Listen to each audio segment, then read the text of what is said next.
네, 그 다음 낙차 보겠습니다. 낙차의 종류에는 뭐 총낙차, 정낙차, 겉보기 낙차, 뭐 유효 낙차 등이 있는데 저번 시간에 그렸던 그림을 대략적으로 다시 그려봅니다.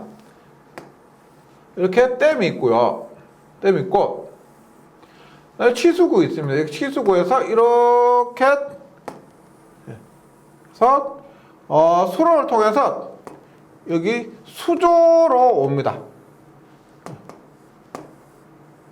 수조로 해서 수압철관이 이렇게 있고 여기에서 여기에 수차가 이렇게 있습니다. 그리고 발전기가 이렇게 연결되어 있는데 여기에서 방수로를 통해서 이렇게 수차를 돌린 물이 이렇게 빠져나가죠. 예, 빠져나갑니다. 이렇게 빠져나갑니다. 그러면 지금 이 부분이 우리가 취수구라 그래요. 취수구. 그리고 이것이 우리가 수조라 그러면 수조. 그 다음에 이것이 우리가 수차고요. 이게 방수구, 물이 나가는 방수구라 합니다. 그러면 우리가 보세요. 낙차는 총낙차, 그 다음에 뭐 겉보기 낙차, 정낙차, 그 다음에 유효 낙차 등이 있는데 일단 총낙차는 뭐냐면 이렇게 방수구에서 취수구까지 이 높이 있죠. 이 H1이라고 할게요. 이것을 우리가 총낙차라고 합니다. 총낙차. 그 다음 수조가 이렇게 있다고 했을 때 수조에서 이까지 낙차가 있는데 이게 발전기가 운전하고 있을 때가 있고 정지하고 있을 때가 있습니다. 그래서 먼저 정낙차는 뭐냐면 발전기가 정지하고 있을 때 낙차를 정낙차 H2라고 할게요. 정낙차 H2. 그 다음에 겉보기 낙차는 발전기가 운전하고 있을 때, 얘가 운전하고 있을 때 낙차를 H3. 예. 이런 것을 우리가 겉보기 낙차로 합니다. 그러면 유효 낙차는 뭐냐면 우리가 실제로 발전에 필요한 낙차는 일단 이러한 낙차 있죠. 이러한 낙차 H. 그 다음에 이 부분에서 수압 철관 등에서 마찰 등에 의한 낙차 이런 것들을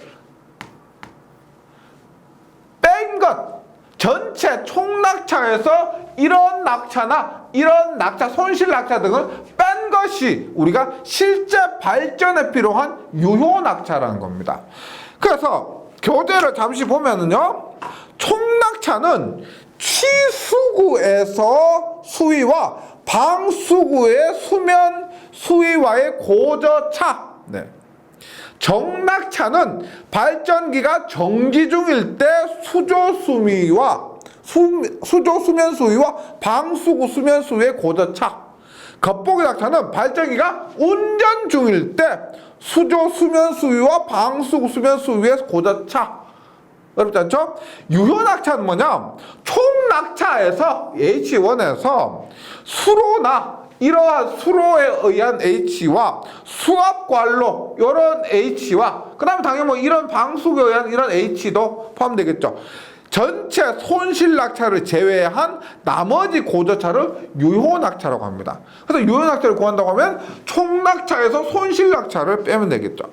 그럼 손실 낙차에는 어떤 것이 있느냐? 손실 낙차에는 이 취수구에서의 손실, 취수구에서의 손실, 수로에서의 손실, 이 수로에서의 손실, 그 다음에 이런 수압 철관에서의 손실이 있다는 겁니다. 다시 유효 낙차는 총낙차에서 손실 낙차를 뺀 것이고, 손실 낙차는 취수구의 손실, 수로의 손실, 수압 철관의 손실 이런 것들이 있다 돼요. 예. 이런 것들 바탕으로 우리가 수력 발전에서 가장 중요한 출력은 우리가 뭐 어떤 얘기를 하더라도 최종 목표는 수력 발전소에서 전기를 만드는 겁니다. 이때 P는 9.8 QH고 킬로와트입니다. 단위도 기억해 주세요. 이때 Q는 세제곱미터 퍼 세컨의 유량이고요. H는 미터의 낙차를 의미합니다. 이렇게 구한 전력은 킬로와트입니다. 와트 아니고 킬로와트입니다. 근데 이론적으로는 이렇게 되겠죠. 여기에 유량을 우리가 실제 내려오는 유량, 그 다음에 H를 유효낙차라고 했을 때 이론적인 출력은 이렇게 될 겁니다. 하지만 우리가 수차와 발전기 자체의 효율이 있죠. 수차에서 100%의 효율을 발생하는 것이 아니고 발전기에서도 손실이 존재합니다. 그러면 여기에 우리가 이타를 곱해줘. 이타는 뭐냐면 효율입니다. 효율. 이타는 이타 T, 이타 G가 돼요. 이타 T, 이타 G. 이타 T는 얘가 터빈 할 때 T인데 화력 발전을 가면은 터빈을 하고요. 수력 발전에서 터빈과 같은 역할을 하는 것이 수차입니다. 그래서 이타 T는 수차의 효율, 이타 G는 뭐예요? G는 제너레이터, 발전기의 효율입니다. 그래서 수차 효율과 발전기 효율을 곱한 것이 전체 효율이 되고요. 우리 수력 발전기에서 출력 공식 너무 중요하죠. 당연히 가장 중요한 것이 요겁니다. 교재에도 나와 있으니까 참고해 주시고, 그러면 발전 전력량 W는 어떻게 돼요? 전력량은 당연히 전력 곱하기 시간인데, 이때 시간이 뭐다? 우리 전력량 할 때 얼마예요? 가정에서도 전기 요금을 측정할 때, 산정할 때 얼마? 킬로와트 아워로 하죠. 그래서 전력량의 단위는 킬로와트 아워가 되고, 이때 T는 시간의 단위인 아워가 됩니다. 전력량은 PT 이렇게 되고, 따라서 P를 대입하면 9.8QH의 이타 T, 이타 G의 시간 T가 된다는 거죠. 공식 전부 외우신다기보다는 이렇게 나온 과정을 좀 이해해 주시면은요, 크게 어려움 없을 겁니다. 시험에서도 많이 틀림은 없어요. 거기다 맞추시고요. 그 다음에 저번 시간에 마지막에 했을 때 양수 발전했었습니다. 보세요. 다시. 얘는 우리가 일반 수력 발전, 수력 발전에서 발전기 출력을 얘기하는 겁니다. 그러면 양수 발전을 봅니다. 양수 발전은 요거 실기에서도 헷갈려하는 분 굉장히 많으세요. 이거 양수 발전 시험에 굉장히 많이 나옵니다. 양수기, 양수 펌프 하면서 실기에서요. 어떤 분이 전력공학 쪽에서 발전공학은 실기에 나오지 않는다라고 하시는데, 앞에서 말씀드린 그 수도도 시험에 나온 적이 있고요. 양수 발전에서 전동기 용량도 시험에 자주 출제됩니다. 네. 양수 발전은 일단 양수 펌프로 물을 퍼올리는 거죠. 그래서 발전에서 펌프 용량입니다. 보세요. 우리가 손실 등을 무시한다고 하면 P만큼 9.8QH 이만큼이 되는데, P는 9.8QH만큼 되는데, 보세요. 9.8QH와 P가 같은 것은 이상적인 것이고, 전동기 용량에서 효율을 곱한 만큼 이만큼 물을 퍼올린다는 거죠. 이만큼은. 그래서 여기에서 이타는 교재에 있는 대로 하면 펌프 효율 P 이타 M, P는 9.8 QH.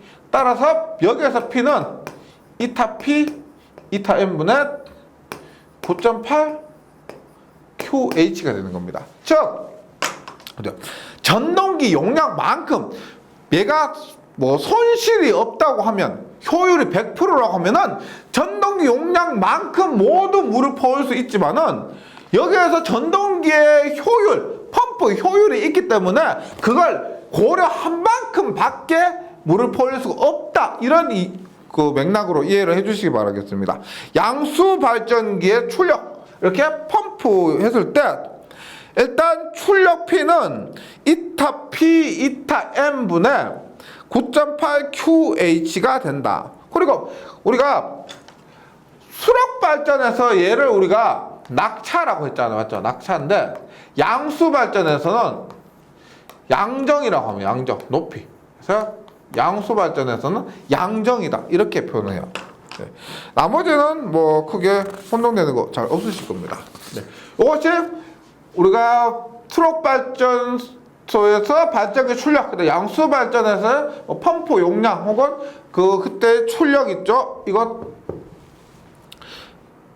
중요한 공식이니까요. 꼭 정리해 주시고 그 다음에 나오는 부분은 뭐 그냥 자주 나오는 부분 위주로 용어 위주로 제가 설명을 드리도록 할게요. 댐이 있습니다. 댐은 잘 아시겠지만 뭐 소풍도 가고 하시죠. 우리가 제가 사는 근처에 보시면 뭐 대청댐 있고 한데요. 뭐 서울 이쪽으로도 댐 있으니까 뭐 흔히 뭐 TV에서 많이 볼 수도 있고요. 이 부분은 외워야 되겠다 생각하지 마시고 그냥 그렇구나 하고 넘어가 주시면 돼요. 댐! 수력 발전을 위해서 물을 취수하거나 낙차를 얻고자 할 때 인공적으로 하천에 뚝을 맞는 것으로서 종류로는 중력댐이나 아치댐이나 부벽댐 이런 것들이 있습니다. 일단 중력댐은 그림에서 확인할 수 있지만 댐 자체 무게로 압력에 견디도록 한 것이고요. 이런 댐 많이 보셨죠? 그 다음에 중공댐은 지금 중력댐은 모든 부분이 이렇게 가득 차 있는데 중공댐은 가운데 일부가 비어 있는 것이죠. 그래서 중공댐입니다. 중공댐은 중력댐과 비슷하나 기초가 경우 댐 내부를 부분적으로 비어 있게 하여 재료를 절약한 겁니다. 아치댐은 이게 굉장히 유명한 댐이 미국에 가면은 후버댐이라고 있어요. 1930년대인가 만드는 그 댐인데 아치 모양으로 해서 그 만드는 과정에서 사람도 굉장히 많이 죽고 우여곡절이 많았던 그런 댐이 있습니다. 우리나라에서 이런 댐 보기 어렵죠. 미국의 유명한 후버댐이라고 이런 아치댐 모양이 있고요. 그 다음에 부벽댐 해서 부벽으로 지지되는 경사형의 콘크리트 벽에 의해서 수압에 견디도록 설계된 댐은 부벽댐이라고 합니다. 댐에 부속 설비가 있는데 첫 번째 여수로입니다. 여수로가 뭐냐면 뭐 시험에 그렇게 자주 나오는 거 아니에요. 혹시나 한번 찾아보시면 이 댐이 이렇게 있습니다. 댐이 이렇게 있고 댐이 이렇게 있고 여기에 물이 이만큼 차 있다고 했을 때 이런 거 보신 적 있는가 모르겠어요. 이게 동그랗게 이렇게 해서 물이 이만큼 수위가 차잖아요. 그럼 수위가 차면은 이 여수로를 통해서 물이 이렇게 내려오는 겁니다. 이렇게. 그래서 수위 조절을 위해서 사용되는 건데 각종 문비를 설치해서 문을 닫아 물을 저장하고 평소에는 이렇게 저장하는데 상류로부터 물이 유하했을 때 지체 없이 열어서 상류 지역에서 수위 상승이나 피해를 주지 않도록 하는 장치가 여수로입니다. 여수로. 이런 것들이고요.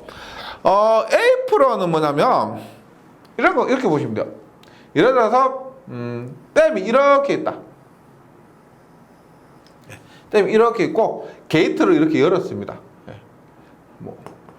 물이 이렇게 있다. 물이 이렇게 차 있고 게이트 열었을 경우 이게 물이 이렇게 있고 이게 땅이에요. 땅. 그러면 물이 이렇게 해서 보세요. 물이 이렇게 쭉 떨어지죠. 이렇게 쭉 떨어지면은 얘가 이렇게 이 부분에 땅이 파입니다. 맞죠? 파여요. 얘가 파이다 보면 이 댐이 뭐 그럴 리가 잘 없겠지만은 이 부분에 땅이 계속 파이다 보면 댐이 넘어질 수도 있을 겁니다. 이거 지반이 약해질 수도 있고요. 그래서 물이 바로 떨어지면은 이 땅이 파여가지고 이 댐이 위험할 수도 있습니다. 그래서 보통 우리 댐 방류할 때 보면 어떻게 되냐면 이렇게 돼 있죠. 이렇게 예를 들어서 뭐 이런 식으로 돼 있죠. 이런 식으로 해서 물이 바로 떨어지는 것이 아니고 이런 식으로 이렇게 멀리 보내죠. 멀리 보냅니다. 이런 식으로. 그래서 땅이 파이는 것을 방지하는 목적으로 이런 것을 얘기합니다. 에이프런, 댐 하부에 설치해서 유속을 감소시켜 유류로 인한 댐 하부가 패이는 것을 방지하는 것. 수문은 잘 아시겠죠? 우리가 물을 방류하고 싶다 싶을 때 이렇게 문을 여는 겁니다. 이 수문이에요, 수문. 예, 수문은 뭐 태풍 오고 할 때는 수문 방류해서 뉴스에 보여주죠. 그런 것들입니다. 댐의 수위 및 유량 조절, 토사 등을 제거하기 위해서 댐의 상부에 설치하는 구조물. 뭐 종류로는 슬라이딩 게이트, 롤러 게이트, 스토니 게이트, 테인 게이트, 롤링 게이트 이런 것들이 있습니다. 언어는 말 그대로 우리가 여기 하류에 있던 고기들이 상류로 올라가기 위해서 이 댐 옆에 있죠. 이렇게 물이 고기들이 올라갈 수 있도록 비스듬하게 설치한 길을 어도로 합니다. 물고기가 다니는 길, 어도예요, 어도. 그러면 다음에 뭐가 있냐면 도수 설비가 있습니다. 도수 설비. 도수 설비라는 것은 물을 끌어들이는 설비다, 이런 의미예요. 그러면 제가 몇 번 그렸던 거예요. 다시 한번 그려보면 이렇게 저수지가 있고 방금 한 게 댐이죠. 이 댐에 대해서 얘기했고, 어떻게 취수구부터 여기에 침사지가 있습니다. 침사지가 이렇게 있고,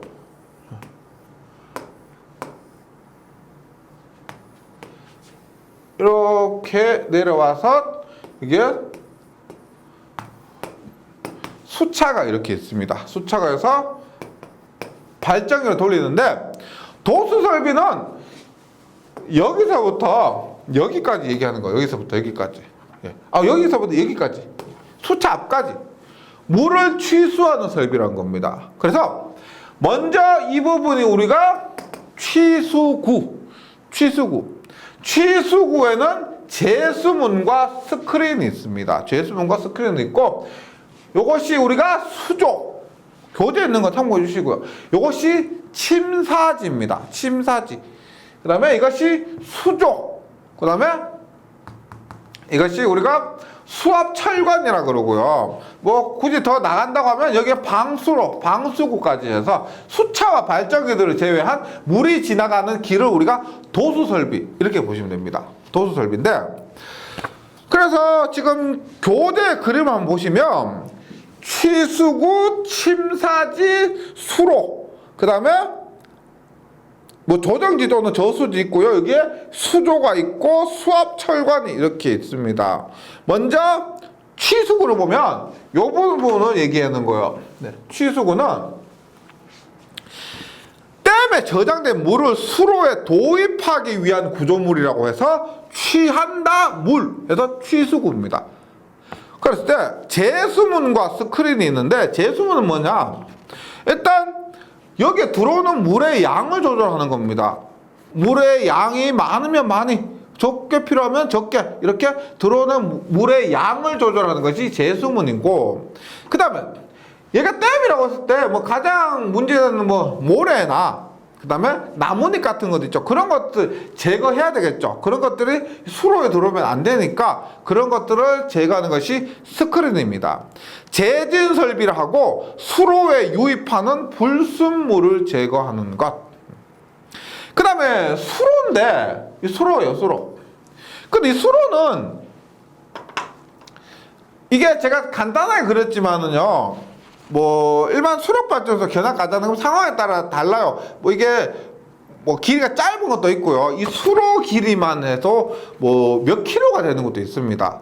댐은 저 위에 있는데 발전소가 엄청 밑에 있다고 하면, 이게 대표적인 것이 저기 합천 해인사에 있는 합천에 가시면 합천댐이라고 있어요. 거기 보시면 댐하고 발전소 거리가 굉장히 거리가 멉니다. 그런 경우 여기 이 수로 길이가 굉장히 길죠. 그때 경사도가 많으면은 유속이 빠를 겁니다. 그 다음 경사도가 작으면은 유속이 느릴 거예요. 그 장단점이 있는데, 일단 수로는 취수구부터 유입된 물을 수조에 도입하기 위한 설비로서 수로의 종류는 개거식이 뭐요? 열려 있다는 겁니다. 밖에서 볼 수 있는, 그러니까 그 뚜껑이 없는 그런 수로를 얘기하고, 터널식은 말 그대로 터널 형식으로 만들어낸 것이고, 암거식은 구조물 밑으로 낸 도랑 같은 거였어요. 구조물 밑으로 낸 도랑 같은 것을 우리가 암거식이라고 하는데, 수로의 종류는 보통 개거식, 위를 덮지 않고 열리는 것과 터널식, 그 다음 암거식, 이 세 가지 정도의 종류가 있고, 그 다음에 수로의 기울기에 따라서, 이 각도라고 하지만 우리가 기울기에 따라서 압력이 거의 없는 무압수로, 기울기가 1000분의 1입니다. 1000분의 1이라는 것은 얘가 1000이고요 1, 이러한 기울기를 1000이고 1이면 이것을 1000분의 1이라고 합니다. 그래서 1000분의 1에서 1500분의 1이니까 경사도가 작죠. 1000의 1이니까요. 그래서 유속이 2에서 4m 정도 되는 무압수로라고 합니다. 무압수로. 뭐 수로식에서 보통 사용되고, 유압수로는 어떻게 300의 1이야. 300의. 이거보다 경사도가 좀 더 많죠. 그래서 유압수로라고 하면서 댐 수로식에 보통 사용되면서 기울기가 300분의 1에서 400분의 1 정도 되고요. 이때 유속이 3에서 5m/s입니다. 유속이 당연히 얘보다 더 빠르죠. 그럼 역사이펀이라고 있습니다. 역사이펀은 이 수로가 지나가는데 이 수로 위로 도로도 지나갈 수도 있고 철도가 지나갈 수도 있고 이러한 구조물을 얘기해요. 폭이 넓고 큰 도로나 철도, 화천 등을 통과할 시 땅 밑으로 관을 묻어서 수로를 설치하기 위한 설비를 역사이펀이라고 합니다. 네, 명칭 정도만 기억해 주시고, 그 다음에 침사지가 있습니다. 침사지, 말 그대로 뭐예요? 모래입니다. 모래나 나뭇잎 같은 것들이 이 수조 혹은 이 수차에 들어가면은 고장이 발생될 수가 있기 때문에요. 이거 침사지에서 유속을 굉장히 천천히 합니다. 유속이 빠르면 그만큼 여기 찌꺼기가 그대로 이렇게 통과해 버리겠죠. 유속이 느리게 되면은 이런 찌꺼기가 이런 식으로 바닥에 가라앉게 될 겁니다. 이런 설비를 침사지라고 하는데요. 수로에 유입된 물 속의 토사 등을 침전시켜 제거하기 위한 설비고, 이때는 유속이 0.2에서 0.3m/s입니다. 우리 앞에서 수로 같은 경우는 유속이 뭐 2에서 3 이 정도였는데, 여기 침사지는 0.2에서 0.3으로서 속도가 10분의 1로 줄어드는 거죠. 이렇게 해서 토사나 뭐 모래 이런 것들을, 뭐 나뭇잎 이런 것들을 우리가 침전시키기 위한 설비가 됩니다. 그 다음에 중요한 것이 이 수조가 됩니다. 수조에서 뭐 일단 유량을 조절해서 여기에 이렇게 수압철관 통해서 나가면 수차에 도착합니다. 수차에. 그래서 이 수조가 유량을 조절한다든지 안정성 등에서 중요한 역할을 합니다. 시험에서도 굉장히 자주 나오고요. 봅니다. 수조를 수조 보통 영어로 헤드탱크 이렇게 물탱크를 헤드탱크 이렇게 얘기를 하는데, 발전소의 부하 변동에 따른 유량 조절, 여기에서 내려보내는 물의 양을 조절해야 됩니다. 그 다음에 침사지에서 거르지 못한 부유물을 최종적으로 마지막으로 여기 수조에서 걸러낼 수도 있고요. 그래서 유량 조절 및 부유물의 최종적인 제거를 위한 구조물로서 최대 수량이 1에서 2분 정도의 저장 능력이 있을 것. 여기서 공급이 끊기더라도 수조 자체의 능력으로 1에서 2분은 물을 계속 공급할 수 있어야 된다는 겁니다. 근데 지금 제가 간단하게 그랬지만 이런 것들, 수압 철관 같은 것들이 지름이 굉장히 크죠. 뭐 이런 게 아니고 이렇게 엄청 큽니다. 그러니까 이 수조도 용량이 굉장히 커요. 그런 큰 용량이고 1에서 2분 정도의 물을 저장할 수 있어야 된다. 그러면 크게 나눴을 때 수조는 상수조와 조합수조, 상수조와 조합수조 두 개로 나누는데요. 일단 상수조는 무압수조, 압력을 조정할 수 없다는 겁니다. 압력을 조정할 수 없고 발전소 부하 변동에 대한 수차의 사용 유량의 증감 조절만 가능하다. 여기에서 내려보내는 물의 양만 조절 가능한 것이 이 상수조입니다. 당연히 수조니까 물의 양은 조절할 수 있어야 되겠는데 이 상수조는 그것밖에 못해요. 근데 조합수조는 유압수조라고 해서 압력을 조정할 수 있습니다. 조합수조를 보통 우리가 서지탱크라고 해요. 조합수조 서지탱크라고 하는데 부하 변동에 대한 유량 조절 기능, 즉 상수조가 하는 역할에다가 추가로 부하 변동 시 발생하는 수격작용을 완화시키고 흡수해서 수압 철관을 보호합니다. 예를 들어서 우리가 물이 막 내려가는데 여기가 막혔어요. 속도가 늘어요. 여기서 물이 잘 안 빠집니다. 그러면 여기서는 보내고 여기서는 잘 빠지지 않으면 이 수압 철관이 터져버릴 수도 있겠죠. 압력이 세버리면 터져버릴 수도 있을 겁니다. 그러니까 굵기도 굵지만 길이도 길고요. 그래서 압력을 조정하지 않았을 때 이 수압 철관이 많이 파괴될 수 있는데 이 조합수조는 이 자체에서 압력을 조정할 수가 있어요. 압력을 조정해서 이 수압 철관을 보호하는 겁니다. 보호하는 그런 역할을 할 수가 있는 것이 조합수조가 되고, 그림을 한번 참고해 주시면은요, 조합수조의 기능이라고 해서 조합수조 서지탱크인데 정상 상태일 때 수위가 있고, 그 다음에 부하에 따라서 뭐 압력을 A나 C로 조정할 수가 있다, 이런 의미예요. 그러면 단동조합수조, 조합수조에는 보통 종류를 뭐 3개 혹은 4개로 나누는데, 단동조합수조는 압력을 조정하기 위해서 단순히 수조의 높이만을 증가시킨 것을 단동조합수조, 그래서 단순하게 동작하는 조합수조, 이런 의미고, 차동조합수조는 단동조합수조에서 라이저라는 상승관을 가진 수조입니다.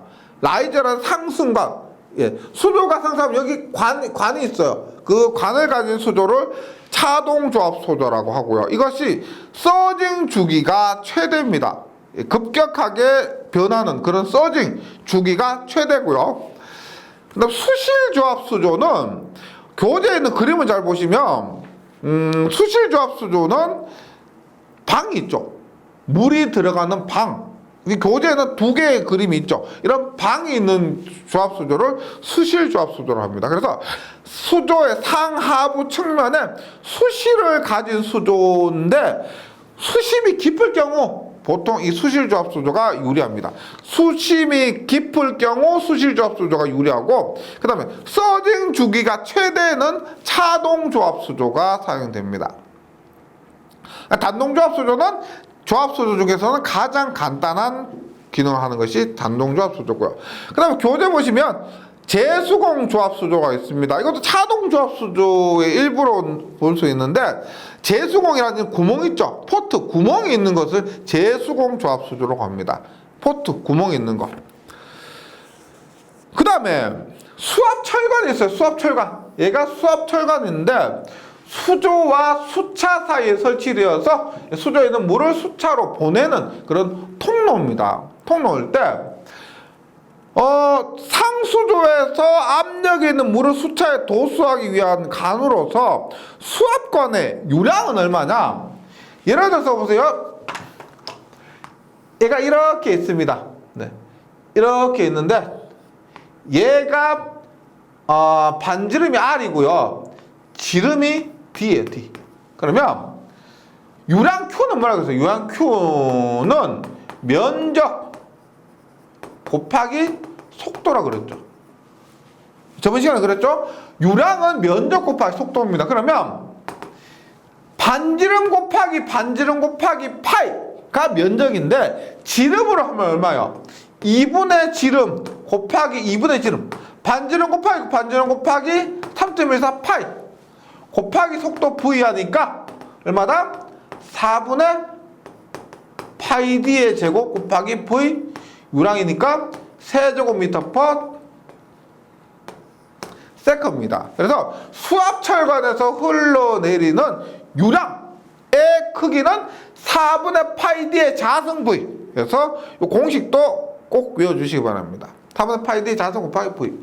그 다음에 수압철관 다음에 물이 이렇게 하천으로 빠져나가는 이 부분을 우리가 방수로 혹은 이 구멍 있죠? 이 구멍을 방수구라고 합니다. 그래서 방수로는 수차로부터 방출된 물을 하천에 도수하기 위한 수로로서 얘는 뭐 크게 다른 역할은 없어요. 이제 물이 할 일 다 했으니까 이제 하천으로 빠지는 그 통로를 우리가 방수로라고 방수로는 크게 역할이나 이런 것들이 시험에 잘 나오지 않습니다. 그러면 지금 여기서 빠진 게 뭐예요? 빠진 것이 수차 있죠, 수차. 이게 수차가 수력 발전에서는 굉장히 중요합니다. 그 다음에 수차하고 그 다음에 회전수. 당연히 이거 빨리 돌면 전기를 많이 발생하겠죠. 수차의 뭐 회전수, 유량, 낙차, 출력 등의 관계 등에 대해서는 다음 시간에 이어서 설명을 드리도록 하겠습니다. 이번 시간에 여기까지 하고요. 다음 시간에 다시 뵙도록 하겠습니다. 수고하셨습니다.